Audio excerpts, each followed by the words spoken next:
Ladies and gentlemen, Sound Editions proudly presents the inimitable homespun talent of Louis Grizzard.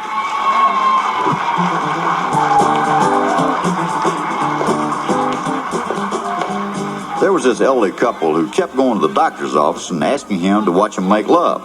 The doctor figured they've got some kind of sexual problem or they're too embarrassed to blurt it out. But after a couple of 3 times, he couldn't find any problem, so he finally asked them why they wanted him to observe every time. The old man said, well, we're both married, and you're $10 cheaper than Holiday Inn, plus we get $20 back from Medicare. There was a man who was before the judge under a warrant for non-support of his minor children. After hearing the ex-wife's side of the case, the old judge looked at him and said, John, I'm going to give your ex-wife $100 a month for support of your minor children. The man looked up and said, I appreciate that, Your Honor. And I'll tell you what, I'll try to give them some myself from time to time. Joe and Bill worked at this construction company. One day the boss told him to keep working and he was going to be gone for a few hours. After he left, Joe said, listen, Bill, he's gone. Why don't me and you go home and take a quick nap? Bill said, that's a great idea.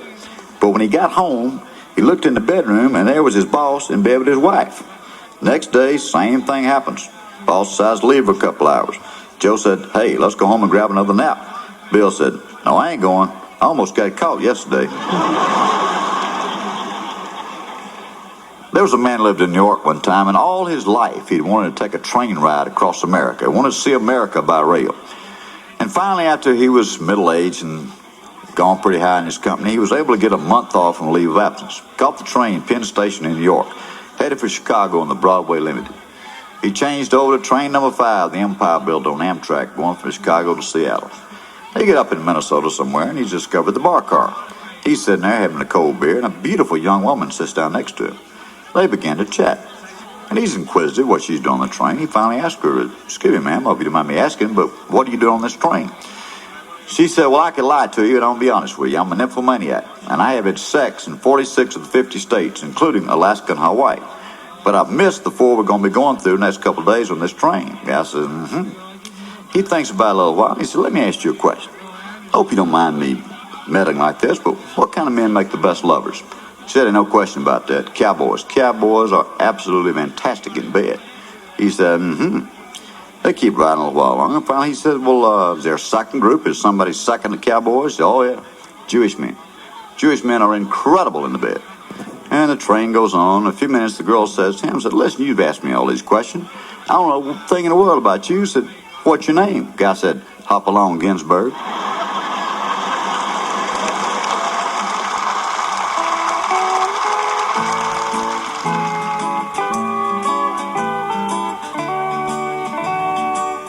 As a special treat, we're going to go backstage for a more intimate view of Louis Grizzard on women in an audio adaptation of his best-selling book, If Love Were Oil, I'd Be About a Quart Low.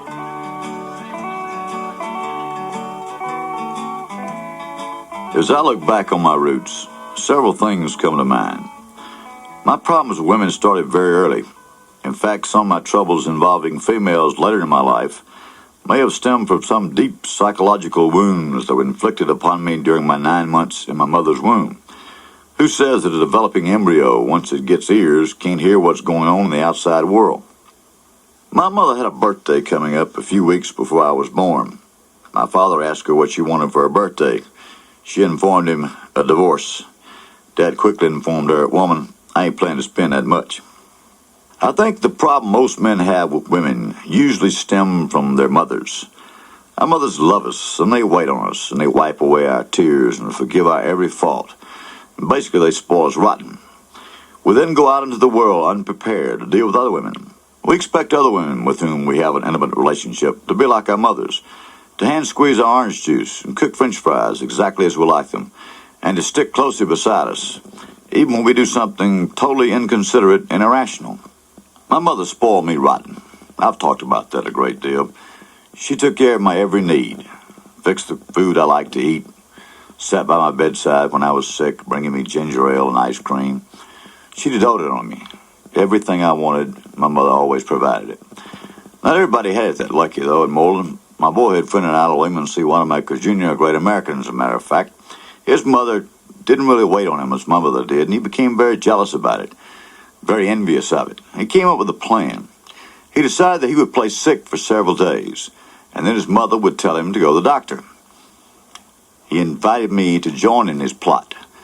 Wayman's idea was for me to go back and tell his mother that the big problem he had was that he was having deep psychological problems from the fact she didn't dote on him, and he might die unless she began to cook every meal he wanted. She began to pick up after him, and she began to handle all the things he needed. So I went back and I said, Ms. Wanamaker, the doctor has asked me to talk to you. He says that Wayman may not live much longer if you don't cook him 3 wonderful meals a day, if you don't pick up in his underwear he throws on the floor of his room, if you don't fulfill every need that he has with tender love, Wayman's going to die. I went back to Curtin Cole's store. Wayman was anxiously awaiting what his mother had said. She finally looked at me and he said, what did Mama say about my problem? I said, Wayman, your mama said you one dead sucker. Women, without a doubt, have had far greater influence on my life than have men. Women have provided the most joy in my life. On the other hand, they have caused me the most pain, too. They've scratched my back when it itched. They've rubbed my head when it hurt. They've dazzled my eyes, befuddled my brain, and broken my heart. You never know about women, what they might do. A lady whose husband traveled a great deal started having an affair. Shortly afterward, her 8-year-old son became curious about this arrangement, so one day he hid in the closet of his mother's bedroom. As the lovers were preparing to disrobe, the lady heard a car in the driveway. She peeked out the window, then grasped her lover. It's my husband, she cried. Quick, hide in the closet. When the lover entered the closet, the little boy whispered, Sure is dark in here.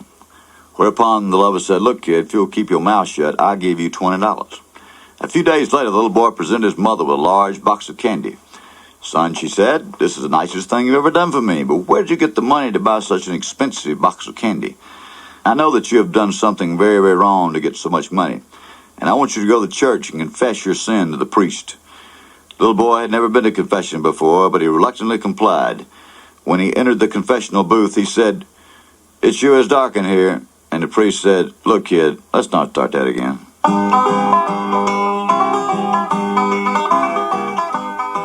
It's true in retrospect that Adam probably would have been a lot better off if he never laid eyes on Eve.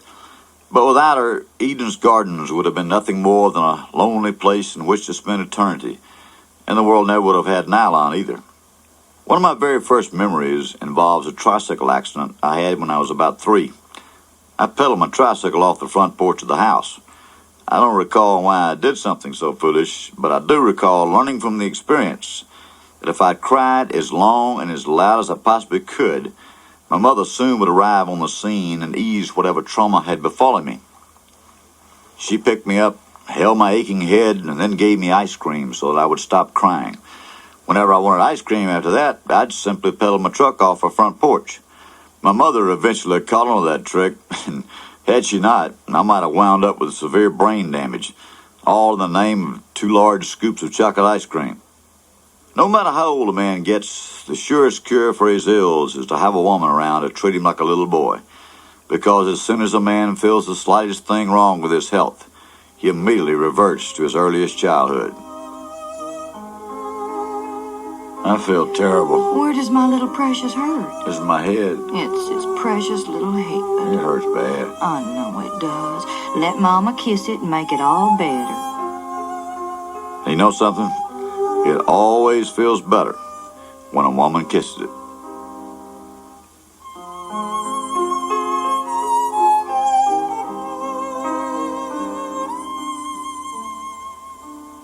I first noticed something was wrong between my parents when they stopped sleeping in the same bed. Then there were the arguments, mostly centered around my father's drinking. He'd be gone for days. Finally, my mother and I moved back with my grandparents in Moreland. The first year we were there, my mother found a job teaching first grade.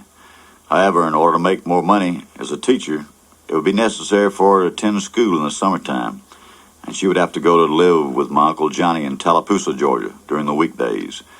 I was devastated by the news. I was getting my first taste of what anguish there is to love a woman and then have her leave me. It was probably at this point in my life that my mother ruined me as a future husband. When I lived in my mother's house, I never had to want for clean underwear. Not once. Whenever I went to my drawer, there was always clean underwear folded neatly inside. All mothers want their children to have clean underwear, of course, lest they be in a horrible wreck and the doctors see they are wearing filthy undergarments. You know, I think my mother could have accepted whatever became of me after a wreck, as long as at least one member of the operating team had remarked how clean my underwear was when the ambulance arrived with me. Later, when I moved away from home, it became quite clear to me just how important it is to have someone in charge of your underwear. I often would be forced to run through my underwear 3 and 4 times before I could no longer stand it and was left with no alternative except to wash my drawers myself. Later, when I married, I found a wife not nearly as concerned about my underwear as my mother had been. It was the same with food. At an early age, I developed a rather sensitive taste to food. I did not like, for instance, orange juice that came in a can. I preferred the fresh squeezed variety of orange juice. My mother knew this. She cooked pancakes whenever I asked for them.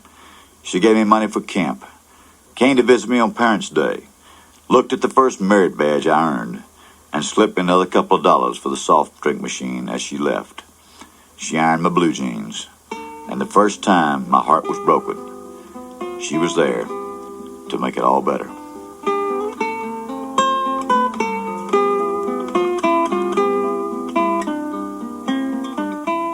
Young love. What a thing young love is. It's warm, it's powerful, and it's determined. This story takes place in heaven, where a young man and a young woman meet and fall in love. They'd both been killed in automobile accidents. After a while, they're so much in love they decide to be married. They go to St. Peter and tell him of their plans and ask him if a Southern Baptist minister can conduct the ceremony. St. Peter naturally checks it out with God. God says before they can get married, they have to wait 100 years. If they still feel the same way in 100 years, he'll make a decision. The couple comes back in 100 years, and they're still in love, and they still want to get married. When St. Peter tells God that the couple is back and wants to be married by a Southern Baptist minister, God tells St. Peter to inform them to come back in 50 years. And if there ain't a Southern Baptist minister up here by then, I'll do the ceremony myself.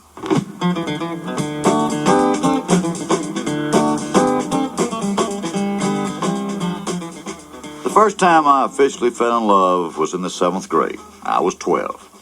What attracted me to her was the fact that a friend of mine said he saw the girl, her name was Shirley Ann, shopping for a training bra in a Newnan department store with her mother. I wasn't sure if training bras had wheels, but it did stand to reason that if she needed a training bra, there must, in fact, be something that needed training. I never actually got to touch Shirley Ann's trainees with my hands, but the first time I closed my eyes and drew her close to me for a slow dance, I did feel something pushing into my chest, and I was filled with ecstasy. Our love affair grew steadily. I tried to make her aware of my affection for her in a myriad of ways, not the least of which was changing my dog's name from Duke, in honor of my favorite baseball player, Duke Snider of the Dodgers, to Shirley Ann. My girlfriend was quite flattered by all this, of course, but my dog growled at me every time I called him after that, as if to say, "Don't call me Shirley Ann or I'll bite off your toes." I also bought her popsicles after school, or because I was not exactly well off financially at the time, I would buy one popsicle, break it apart, and give her one stick and keep the other one. After licking away at a stick of popsicle, Shirley Ann was a vision of loveliness, with grape all over her gums and tongue. As much as I dearly loved her, and as much as she seemed to enjoy my companionship, I could sense our days were numbered when we entered the 8th grade and we both turned 13. As long as the girl isn't 13 yet, it is possible to hold her attention with walks back and forth to school, a little smoochy-woochy on the way home from Methodist Youth Fellowship, an occasional movie where your mother drops you off then picks you up again, and popsicle sharing and dog renaming in her honor. Afterwards, however, girls turn their attention away from such timid activities, and they begin to think about all the possibilities a boy old enough to drive an automobile could provide them. I lost my darling Shirley Ann in the blink of an eye, the beat of a heart, the sudden lurch of a 48 Ford, and the screech of 2 soon-to-be-worn Armstrong tires. "I know I'd hurt, son," my mother told me, "but just remember that no matter what happens to you and how much you are hurt, your mother will always love you." For the first time in my life, I realized there was an occasion now, and there would be many occasions in the future when that just wouldn't be enough.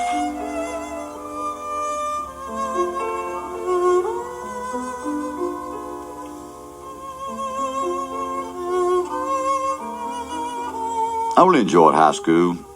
It was a great 4 years. There were sports. I played basketball, played a little baseball. Never forget dribbling down the court and those lovely cheerleaders saying, "Grizzard, Grizzard, he's our man. If he can't do it, nobody can." I got through puberty okay, but it was the girls. The girls, I'll always remember those. I'll always remember Kathy Sue Loudermilk. Kathy Sue Loudermilk had, well, very large breasts. We were in biology class. I tried to put a frog down the front of Kathy Sue Loudermilk's dress. There was a problem. There wasn't room for nothing else down the front of Kathy Sue Loudermilk's dress. Kathy Sue walking was a sight to behold. Kathy Sue in the sweater was a marvelous experience.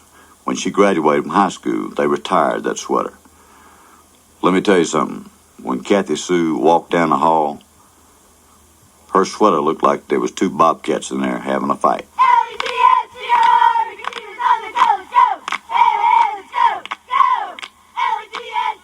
Making cheerleader in high school was a great and highly sought-after honor. Girls were supposed to be chosen on the basis of originality of cheer, tumbling ability, range of voice, and whether or not they would be outstanding representatives of their school, community, and parents during interscholastic events. I always voted on the basis of which girl showed the most of her underpants when she whirled around her cheerleading skirt. The first cheerleader to catch my eye during my freshman year of high school was a dazzling 14-year-old redhead from a well-to-do Union family. I was soon to learn, however, that she already had a boyfriend, and he was an 11th grader with a car, and he played football. I thought of trying the old popsicle trick with her, and my dog wouldn't have anything to do with me as it was, so what difference would one more name change make? I finally accepted the fact these tactics were no longer workable on any girl over 12. I simply had no way to fight back against the overwhelming odds that faced me. I thought of petitioning the state legislature to lower the driving age in order to save me from this companionless state. But in my most desperate hour, I got lucky. I owe the whole thing to the Baptist Church, my friend Danny Thompson, and Billy Graham. It all began with the hayride. My best friend Danny asked me the Saturday afternoon before the hayride if I had any plans for the evening. My social life at that point was completely stagnant. An exciting evening was watching Billy Graham when he came on television. That would attract the entire family to the front of the set. There also would be occasional visitors from other homes who were still without the magic of television, but who were enthralled by the young evangelist from North Carolina. What I didn't know when Danny invited me to the hayride was that my cousin Melba had offered her invitation to Paula, a girl I'd known from Vacation Bible School. Some 30 seconds after the hayride began, the couple settled into each other's arms in the hay, and there sat me and Paula and the chaperone with nothing in common except the book of Timothy. I moved with great haste. First, I nestled myself between the object of my ever-growing lustful interest, Paula, and the chaperone. Meanwhile, the young Baptist minister who was happily driving the tractor at the time was completely unaware that he was pulling what amounted to be the parking lot of a drive-in movie behind him. It was this point that I learned another valuable lesson about women. If they are flattered enough, they will believe it. Politicians have been using this technique on their constituents for years. After a few casual remarks to the preacher's wife, I turned my attention to Paula. I hated to miss Billy Graham tonight. Then why did you come along on the hayride? Why did you think I came along? I came because I knew you'd be here. Something golden had finally rolled off my tongue. Years of hatred Paula had built up for me vanished in a matter of seconds. She suddenly had her head resting on my shoulder. I moved my right arm around her, catching two splinters off the side of the wagon in the back of my hand, but ignoring the pain in the midst of such bliss. I might have kissed her for the first time at that very moment, but the evening in Paris and the hay had gotten to me, causing me to launch into a sneezing fit. However, I quickly reached for my handkerchief, gave my nose a couple of quick blows, and drew her close to me again. I didn't realize I could make you sneeze. I always sneeze when I'm falling in love. I was amazed at my own romantic brilliance, even while attempting to cope with the freezing cold and the running nose. We drew closer together in the hay, and I could sense she was filled with a longing desire to press her lips against mine. I'd never actually kissed a girl in the mouth before. Shirley Ann and I had not reached that plateau. She'd heard if you touched tongues, it could make you have a baby, and my limited knowledge of the biological process had rendered me helpless to convince her otherwise. But this wise young woman in my arms, who had just turned 14, knew that if you were careful not to swallow each other's spit, absolutely nothing like pregnancy could happen. So I took a deep breath, swallowed, and bent my head toward hers. And it was there I took my first kiss, in the dark woods of Cayuga County, about a half a mile from Bear Creek, if my estimate of location was correct. My eyes were closed tightly and my heart was thumping. I quickly moved my lips until I had top on top and bottom on bottom with Paula's, and we held that first kiss for well over a minute, even though the hay wagon rolled through 3 mud holes and over what felt like a log in the road as we clutched each other. We might have held the kiss even longer, had we both already mastered the art of kissing and breathing at the same time, but our lack of experience eventually forced us to draw our heads back and gasp for breath. How long I had waited for this moment. Years of frustration gave way to unmatched ecstasy. I forgot about the pain of Shirley Ann. I forgot about my desires for a girl from Newnan. I forgot about everything and everybody, except Billy Graham. Had I sinned the ultimate sin? The thought began to creep back inside my consciousness as the end of the hayride and the end of my first night of intimacy with a member of the opposite sex neared. Could I ever be forgiven for turning away from a Graham broadcast to engage in such pleasures, a waiver from righteousness that certainly would bring me down the wrath of God? The fears grew even worse. What if Paula had swallowed some of my spit? She would get pregnant and have to leave home. Our parents would keep us apart forever. As the hay wagon was pulled into the churchyard, and as Paula and I pulled away from our final embrace, my emotions were torn between the absolute joy of what had so surprisingly transpired and the dread that I felt over what price I eventually might have to pay for this delicate, delicious, momentous occasion in my life. I concluded that no matter what God had in store for me as a result of my transgression, a night in the arms of Paula, sweet Paula, would be well worth it 1,000 times over.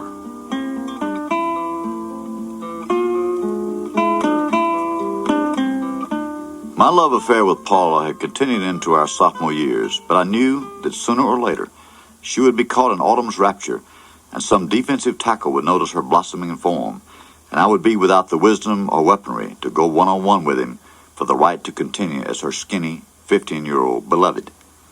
My mother heard me crying in my room. I explained between sobs the sorry state of my love life, and that Paula had pushed me aside for a football player with hairy arms. We talked for an hour.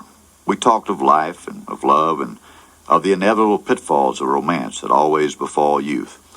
And she stroked my head with her soft hands, and I said to my mother, "At least you've never left me." I always have wanted to be able to pout for long periods of time and to be unforgiving to scheming women who did me wrong. I always have wanted to be able to walk away from them with something Clark Gable might have said. "Frankly, my dear, you're a doo-doo pot and you don't love the Lord." I wanted to listen to their apologies and then crack open a half smile and leave them standing in the wake of my indifference. I have never been able to even come close to doing anything like that, though. I am, and always have been, a complete pushover when on those rare occasions women have asked me to forgive them. They can disarm me with a soft touch or a kiss or a smile. They can chase away my anger or distrust with a well-placed, "But it's you I love, not him."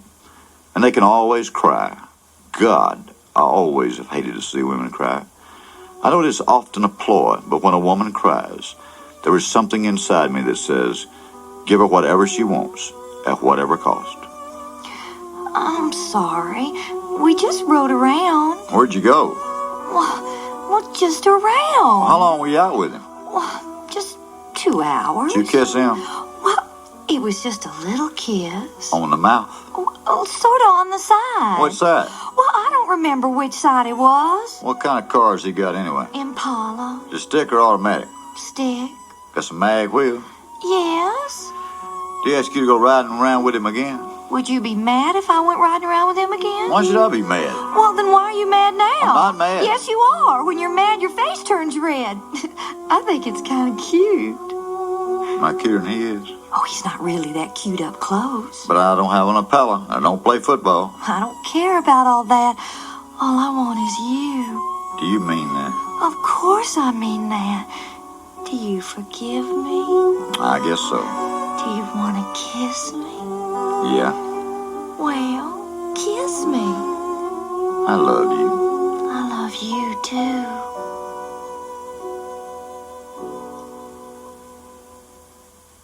There was in our community, as in many others during those years when girls clung fast to their virginity, a certain breed of young women who, for one reason or the other, were much freer with their favors. Sally Gladstone, bless her heart, was one of those girls. Sally had only two rules. One, you had to use the crude protection devices of the day. And two, you had to kiss her 15 minutes first. I guess my engine's cranked up, Sally used to say. She was no dummy. So eager were most of the boys who took her out, 15 minutes of kissing Sally Gladstone often meant that her over-eager suitor was no longer in the play for the final act. It was called premature something or other. My one and only night with Sally is something I will never forget. We drove off deep into the wooded area near Bear Creek, where I first kissed Paula. I stammered and I fumbled. I even considered calling the whole thing off when Sally's hair became entangled in the handle that rolled down the window on the passenger side of the front seat of the family car. Unable to untangle it by yanking Sally's head a number of times as she screamed out in pain, I decided to turn the handle to see if that would help. It didn't. All that accomplished was entangling more of Sally's hair. Several thoughts raced through my mind. What if I couldn't get her hair out? Would I have to remove the handle? How would I explain that to my mother when she asked why there was no handle to roll down the window on the passenger side of the car? What else was occurring to me at that point was that I was well on my way to totally fouling up my long-awaited first opportunity to perform the ultimate act. I felt the disappointment of a child awakening on Christmas morning to find a toy train under his tree, only to discover that Santa had forgotten the batteries. I realized that if I were to satisfy my lust this night, I would have to do it with the lustee's head rendered basically immobile. It was over in a matter of seconds, much to Sally's relief. Any attempt at movement on her part brought a cry of anguish as the door handle yanked violently at her hair. The experience, well, it hadn't been exactly what I had expected, but I suppose any port would have been welcome in that rather embarrassing and frustrating storm. I borrowed a pair of wire cutters from a truck at a truck stop and removed Sally's hair from the door. We drove into the trailer park. A group of boys sat on the hood of a car, anxiously awaiting her return. "Hey, Sally," one of them said. She got out of the car. "What took you so long?" "It takes a little longer with a man," she said, smiling at me as she walked inside the double wide and locked the door behind her.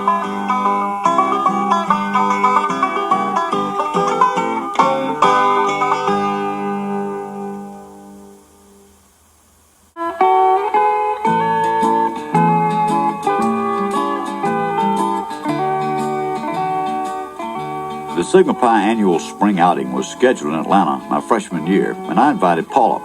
In the afternoon, we all gathered in one of the brothers' rooms and began to drink. Paula had never been much of a drinker. Her mother had instilled the fear of the evils of alcohol in her, but she'd gunned down the Jack Black and Coke with the rest of us. She got so smashed, she gave one of my fraternity brothers a secret handshake I'd shown her in a moment of weakness several weeks before. I took her back to her room, helped her out of her clothes, and I took her in the bathroom where she, as was the term of the day, called Ralph and Huey long distance for some 30 minutes. I thought she was going to die, and I'm certain so did she. She recovered just long enough to lie down on the bed, but not enough to go to the dance. I thought of leaving her there and going to the dance by myself, but something stopped me. She nestled in my arms and she slept. As I lay there holding her aching head, some memories crept back, memories from my childhood. It felt good to hold a woman that way. It made me feel strong. It made me feel she could depend on me. It made me feel I never wanted to be far away from her again. We planned the marriage for a year. I hadn't counted on a couple of things that happened after I got married. One, there were suddenly opportunities that never presented themselves before. Where were all these young women who suddenly seemed quite interested in me before I got married? Perhaps they thought I was harmless now. Or perhaps it's the nature of the female in heat to tease the chained male. I did love my wife, but Lord, look, coming there all pink and perfumed. Getting married not only hadn't cooled the temperature of my blood, it actually had raised it. There is nothing more hot-blooded than that same chained dog who can yet sniff the aroma of love, but can't do anything more about it. There were some other problems involved being married, too. Things I never considered, having never lived with a woman other than my mother. There was the pouting phenomenon, for instance. Women are geniuses when it comes to pouting. As I mentioned, I can pout only for a short period of time, and then I finally have to unleash my anger and bring the entire matter out in the open. Women, they can pout for hours at a time. You know something is wrong. You know she's angry. But women antagonize you by making you beg them to indicate what's wrong. The following is typical of a pouting woman. Hi, honey. I said, hi, honey. What, is something wrong? Look, I know something's the matter. What's bothering you? Nothing. If nothing's wrong, why were you pouting? I'm not pouting. Yes, you are. Whenever you say nothing's wrong, that's when I know something's wrong. There is nothing wrong. Now, leave me alone. What, is something I said? It's nothing you said. Something I did? It's nothing you did. I'm sorry, sweetheart. I had a lot on my mind. You don't love me. Well, of course I love you. No, you don't. Honey, sweetheart, baby, I do love you. I'm gonna go out for some dinner. Taking your wife out to dinner to get her to stop being mad at you often works. However, many women will decide to wait until you have taken them out to dinner to start pouting again. That works this way. This is really a nice place. What are you hungry for, darling? I don't want anything to eat. What do you mean you don't want anything to eat? We haven't been out to dinner in a month and you don't want anything to eat? I'm not hungry. I know what it is. You're still mad, aren't you? I am not mad. I'm just not hungry. Is there something I said? Arguing with a woman in a restaurant can drive a man crazy. If you were home, you could bang on the table with your fists and scream at the top of your lungs in order to make your salient points. In a restaurant, however, a man must control his anger so as not to draw the attention of the other customers. This makes it necessary to scream at the woman across the table in a whisper, and to clench your napkin in one hand and your water glass in the other in order to keep your fist from banging on the table. Holding back the desire to scream and beating on things will then make a man very red in the face. And that's probably what leads to most of the heart attacks that men have. Women realize this, and that is why they pout in restaurants to begin with. If you subsequently become angry, they often will stand up out of their chair, toss their napkins angrily at the table, and stalk off to the restroom. And there you sit, like a red-faced idiot, having to deal with the stares of the other customers and the waiter. And crying, of course, is the ultimate female weapon. As they will not admit their pouting, neither will they admit that the clear liquid running down their face and smearing mascara on their cheeks is actually tears. What you crying about? I'm not crying. There you are. I can see you crying. I don't know how you can see me crying if you don't notice anything else about me. Well, give me a hint. If you don't know what I'm talking about, it's no use to give you a hint. All right, I give up. Just tell me what I didn't notice. I turned the bed in a different direction and you've slept in it 3 nights and haven't noticed. Dandruff, large snarling dogs, thunderstorms, and mountain ranges, I notice. Beds turn in a different direction, I don't. Before getting married, every man should take some sort of course to learn to deal with complex matters which will confront him as he begins to share his life and dwelling with a woman. Since to my knowledge there are no such courses, I offer here a brief rundown of some of the baffling ways of women and what steps a man possibly may take to deal with them. The bathroom. Women spend most of their lives in the bathroom. They use the bathroom not only for toilet and bathing purposes, but also for a place to hang all sorts of undergarments for drying. Once married, a man will find his shower is no longer the safe and quiet retreat that it was before he married. After successfully crawling through 14 pairs of wet pantyhose drying on the shower curtain rod, a man will then find an amazing array of containers on top of the soap tray on all sides of the tub. Trying to bathe in the midst of all that hardware will make a man feel as though he is taking a shower in the bath items section of Kmart. Now, towels, that's another matter. Women will inevitably go out and buy a bunch of large, fluffy towels with initials on them, and they'll hang these things all around the bathroom. Now, this sort of towel, a man will eventually come to learn, are placed in his bathroom for 2 reasons. 1, for decorative purposes, like the little balls of soap, and 2, for guests to use when they come over to dinner and have to go to the bathroom. It will seem quite odd to you that your wife will not allow her own husband to touch these towels, but she'll allow a perfect stranger who's visiting to draw off his hind parts with him if he so desires. Something else women do in the bathroom is shave their legs. And no matter how loudly a man protests, a woman always will use his razor to remove her unsightly leg hairs. She'll always leave the razor on the side of the tub, making it necessary for him to search through the maze of bottles and tubes to locate his shaving tool, which, after 3 or 4 leg shavings, will become a dull yet lethal weapon that will render his face a bloody mass of nicks and cuts. Air conditioning. Women are quite cold-natured compared to men. Whenever the temperature dips into the 80s, they begin to shiver and complain in a pitiful little voice. I'm cold. And no matter how much you might be perspiring, they fully expect you to turn down the air conditioning. If you subsequently pass out from the heat, so be it. Women always complain about being cold in movie theaters, at ball games, in the car, at restaurants, and whenever they are bored and want to leave some such place. Bottom of the ninth, 2 out, the base is loaded, and you'll hear, when's this thing going to be over? I'm cold. Cooking. Paula was a tremendous cook, and I am forever indebted to her for the many marvelous dishes she set before me.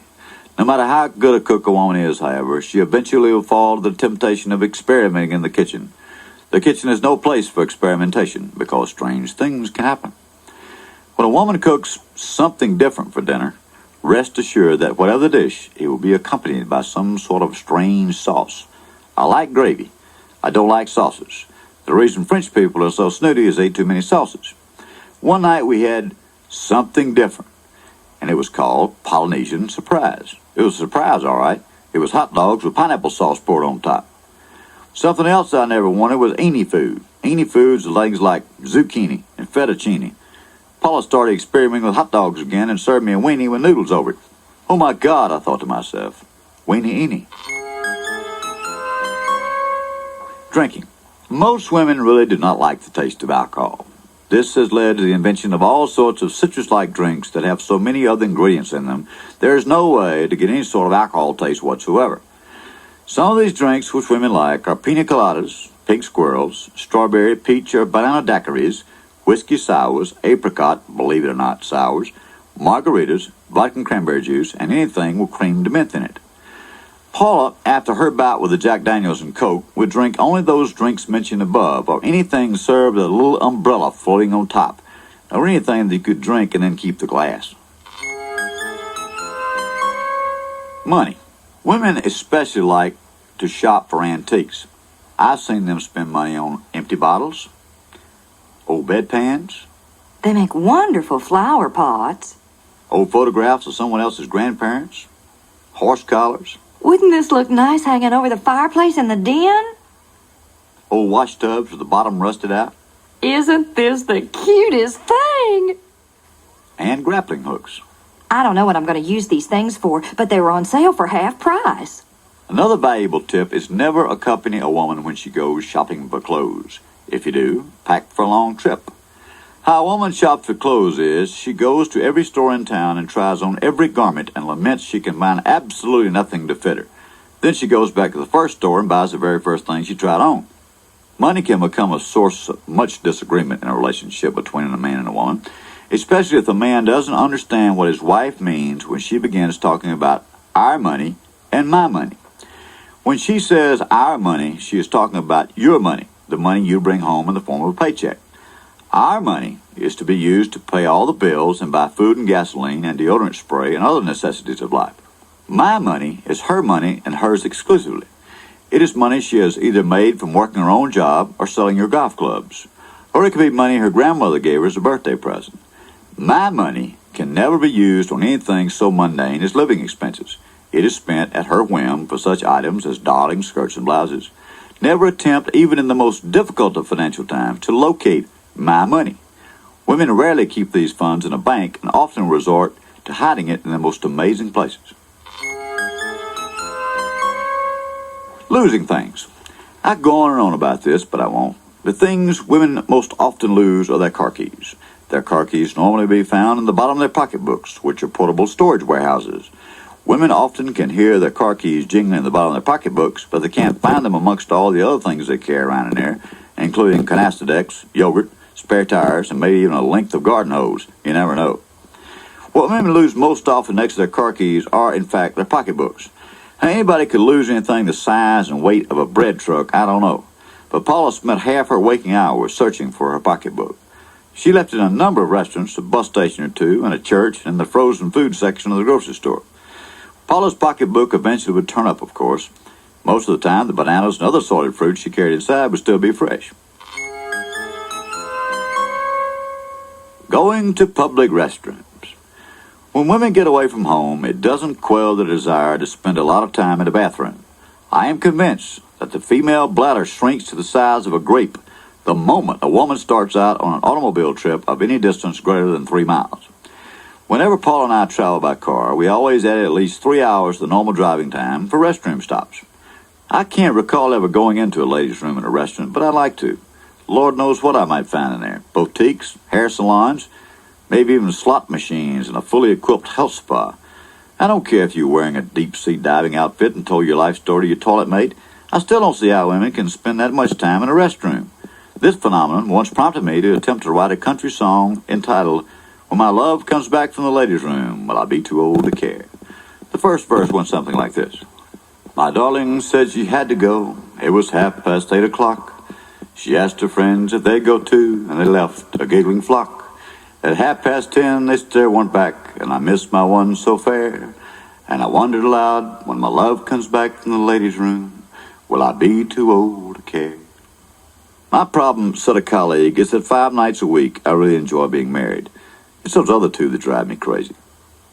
I collapsed gradually, I suppose. First, it was just a few beers with some of the guys at the office after work. We'd hit the bucket shop at Underground Atlanta, tell a few lies and tales. Then I excused myself and followed the path of the straight arrow home. But the hours of such freedoms began to grow shorter and shorter. The clock constantly raced against me. The tinkling ice and the music and the laughter were all around me, and suddenly it was 7 o'clock, and then it was 8. One side of me said go, while the other begged me to stay. The telephone was always a way to buy time, but the telephone's a flagrant liar. It makes promises it knows it can't keep. 9 o'clock would come, and the dime would go down to the slot and make that bell-like noise, and then there'd be a ringing in my ear, and Paula would answer. Where are you? I'm at a bar. Who are you with? Just some people in the office. What do you mean, people? Are there girls, too? Of course there aren't any girls, just some guys from the office. Do you know what time it is? Of course I know what time it is. What time is it? After 9. Your dinner is cold. I ate a sandwich at the bar. You could have at least called. Look, I tried, but the line was busy. I haven't been on the phone all evening. Maybe it's out of order. Are you drunk? No, I'm not drunk. You sound drunk. I think we got a bad connection. When are you coming home? A couple of minutes. I am certain that same conversation is taking place between millions of husbands and wives, especially the part where the husband says he'll be home in a couple of minutes, which brings up a classic for misunderstanding between men and women. They don't tell time the same way. To a man, a couple of minutes is just a figure of speech. If he says he'll be home in a couple of minutes, what he actually means is he figures the phone call has bought him at least another hour, and then maybe he can call again after that and purchase even a little more precious time. A woman's sense of time is quite literal, especially if she is waiting on a man to come home. When you say you'll be leaving a bar in a couple of minutes, she thinks you mean you actually will be leaving the bar in 120 seconds. It's like pro football's 2-minute warning. Very few women understand the 2-minute warning. Women think that if it happens to be 4:15 at the time, the game will be over at 4:17, which isn't the case at all. The 2-minute warning was conceived by men and for men who realized the beauty of it. With 2 minutes to go before the end of each half, time is actually halted and everybody gets ready to go at it at full force with the ability to stop the clock again and again in order to milk every possible ounce of thrill and excitement from the activity in which they are engaged. The game can go on for another good half hour after the 2-minute warning. It's the same for a man when he is out with his friends, drinking and having a good time. The call to his wife is this 2-minute warning. He will be able to savor his remaining time by investing in that one telephone call. He might possibly be able to even avoid a desperate situation, his wife waiting at home to kill him. Her name was Marla. She was sitting at the edge of the bar. We started talking. She liked me. I could tell. My heart pounded. My conscience nagged. "Thou shalt not commit adultery," said Billy Graham in one ear. "Remember how hot will be the fires of hell," said my grandmother in my other ear. Strange, I suddenly thought I'd caught the odor of burning eggshells and cantaloupe rinds. Marla and I continued to talk. I looked at the clock. It raced onward. Why don't we go somewhere that's less crowded? This can't be happening to me, I thought to myself. Would I actually go with her? Was this the moment I'd been waiting for and dreading? Was this what so many of my friends had given up loving wives and happy homes to achieve? A few moments later, I found myself at the telephone. Billy Graham threw his hands in the air in utter dismay. Grandmother covered her ears so she couldn't hear. Hello? "Paula, listen, I'll be home in a couple of minutes." Midnight was a distant memory when I finally made it home. I found my clothes strewn all over the front yard. The door was locked. I banged on it until Paula finally opened it. We argued. She screamed and cried, and then 10 years of my life just walked out that door. Actually, she didn't just get up and walk out the door. First, she went and got my dog, and then she walked out the door. I went out and bought myself a thin chain to wear around my neck. I took to the singles bars night after night, but I was zero for every attempt. Even the neck chain didn't seem to help. Men who leave their wives and rent apartments together usually wind up living like dogs. Green things grow on the dishes in the sink because they are rarely washed. The refrigerator usually has plenty of beer, a frozen enchilada dinner or two, and a 3-week-old carton of milk. The bathroom is cluttered with dirty towels and discarded underwear. The beds are never made up. The sheets would disgrace a tramp. Across town, I had a nice house and a pretty wife who loved me. I had traded that for a death wish of an apartment and fat girls in kimonos who called me names. I should have known better. "Don't go looking for hamburgers," somebody once said, "when you've got steak at home." I traded my steak for bologna. What happened to all those plans of mine? What happened to that vow I had made myself never to do what my father had done? As it turned out, I'd made a lousy husband too. At least he had an excuse. The war loused him up. I left basically, I think, because there might be a party going on somewhere, and I was missing it. I decided to go back and beg forgiveness. Just like that, I decided I had made a terrible mistake and I would go back home, never to stray again.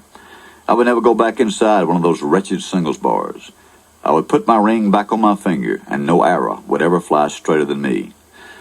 I began to picture the scenario of my arrival back home. It lasted 5 months. I stayed out of the bars. I took to working in the yards in the afternoon. I even cooked dinner for Paula occasionally. She was having to work late a lot, and she and her girlfriend often stopped on the way home to have a few drinks, which is fine by me. A woman needs a little time to be off with her friends, too. She normally called me at home when she was going to work later or was going out for a drink. One evening, she didn't. 7 o'clock came, so I went to the kitchen and whipped up some dinner. She'd be home soon, and she'd be too tired to cook. Lucky for her, she had someone as caring as me to relieve some of the domestic burden at times like these. That's the secret of being happily married, I told myself. Sharing. 8 o'clock. I'd cook spaghetti. Nothing to spaghetti. Some ground beef, some onions, tomatoes, a little oregano. I put the spaghetti into the refrigerator. When Paula got home, I could warm it up again. She worked hard, too. She deserved unwinding a little after work. I'd done it. And when she came home, she would be hungry and I would have something for her to eat.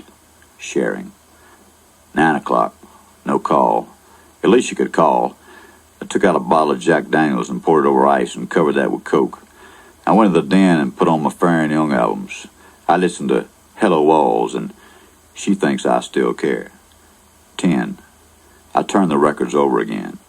Hello Walls. How things go for you today. Don't you miss her since our darling went away? There were lights in the driveway. Just because I asked a friend about her. Just because I spoke her name somewhere. Just because I dialed her number by mistake today. She thinks I still care. I didn't get off my seat on the couch when Paula walked in. It was nearly 11 o'clock. The Jack Daniels bottle was nearly empty. She could have at least called. After Paula went to bed, I thought about calling my mother, but it was late. She would have already been in bed for a couple of hours. I poured out the last of the Jack Daniels and turned Fair and Young over again. Hello, ceiling. Think I'll stare at you for a while. Paula left me a long letter. I had trouble reading it because she still wrote in that strange, backwards, left-handed manner. I came home and found the letter lying on my bed. She said she couldn't live with me any longer. She said so much had happened. She said I had hurt her, and she was having a lot of trouble forgiving me. She said she didn't feel as if she could be a good wife to me anymore. She said that maybe later she could, but that she needed some time to think about it. The first week was awful. The second was worse. Then it had been a month. Another month passed. I wrote Paula long letters and sent them to her office. She never answered them. The house was in shambles, the sheets dirty, the ashtrays were filled, dirty underwear was strewn all over the bottom floor, the garbage can in the kitchen was overflowing. Paula and I divorced. Paula got the dog. I got the naugahyde couch and chair and ottoman. She got the stereo and all my records. I missed her. I had all sorts of experiences after I divorced. Some were even wonderful. I met a French-Canadian girl in Montreal and went for carriage rides with her. I was in Maxwell's Plum in New York one night and charmed a young woman with a southern accent, and she took me to her house in Tarrytown. I met a girl on an all-night train ride who didn't have a sleeper. I did. I met girls who cooked wonderful meals. I met girls who rubbed my back. I met girls with pretty smiles who laughed at all my stories and didn't tell me when I forgot and repeated them. And then I met Kay. She had those eyes, those big, sparkling eyes. She snorted through her nose when she laughed. She sang to me. I would sit on the floor with her, and she would play her guitar, and she would sing for me in a South Carolina low country accent that could have made any angel's chorus. We had our times, we did. She wore funny hats that she pulled down over her ears. She looked like a little girl when she did that. I used to have this thing about fuzzy puppies. I would hold a fuzzy puppy, and I would have an urge to clutch it to me as close as I could. And I want to squeeze it and give it every ounce of my affection.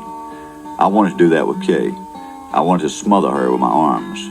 Those eyes. God, those eyes.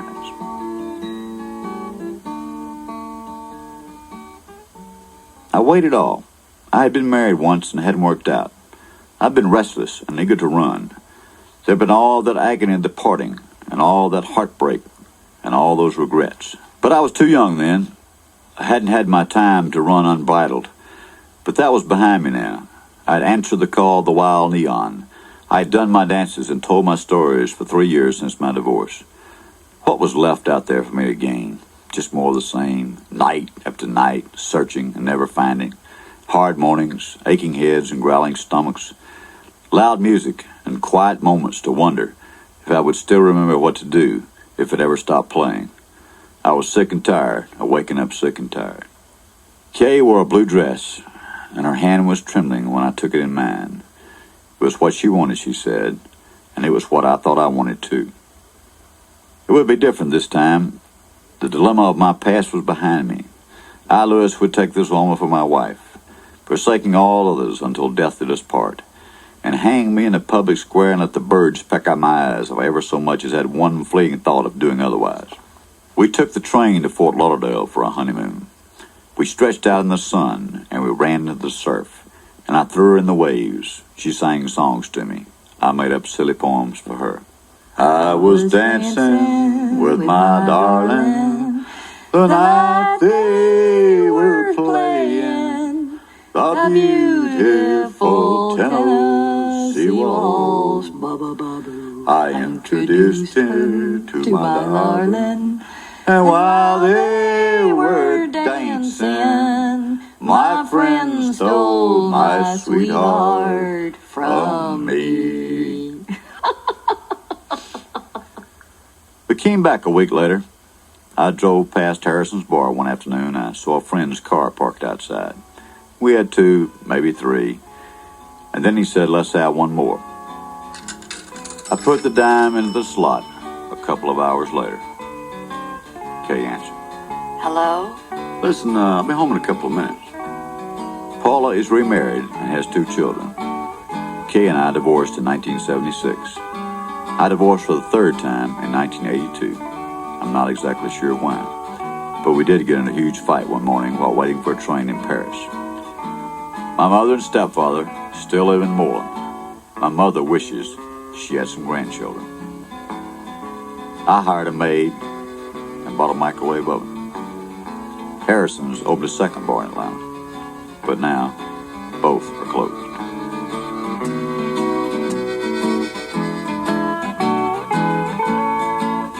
You've been listening to If Love Were Oil, I'd Be About a Quart Low by Louis Grizzard.